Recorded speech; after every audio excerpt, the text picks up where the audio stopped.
పొలంలో గుంట తవ్వేసి వెంటనే ఆ గుంటలో పెట్టేసి రక్త పిశాచిని భూస్థాపితం చేసేస్తారు. తిరిగి ఇంటికి వస్తుండగా యశోదకి ముళ్ళు గుచ్చుకొని రక్తం గారుతుంది. ఆ రక్త పిశాచిని పాతిపెట్టిన చోట పడుతుంది. ఇంకా భూమిని బద్దలు కొట్టుకుంటూ ఆ పిశాచి బయటకొచ్చేస్తుంది. వచ్చి అల్లకల్లోలం చేస్తుంది. అప్పుడు మాంత్రికుడు త్వరగా పదండి, లేదంటే అది రాజుని ఆవహిస్తుంది అంటూ అందరూ పరుగులు తీస్తారు. వీళ్ళు ఇంటికి వెళ్ళేసరికి ఆ రక్త పిశాచి రాజుని ఆవహించి కనిపించకుండా ఎటో వెళ్ళిపోయాడు. ఇంకా అందరికీ కంగారు మొదలవుతుందనమాట. ఎటు నుంచి వచ్చి ఎవరిని మింగేస్తుందో అని అందరూ అటు ఇటు చూస్తూ భయపడుతూ ఉంటారు. సడన్గా గుంపులో పడి ఒకరిని లాక్కెళ్ళిపోతుంది.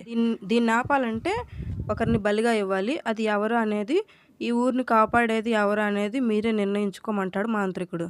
కానీ ఎవరు ముందుకు రారు.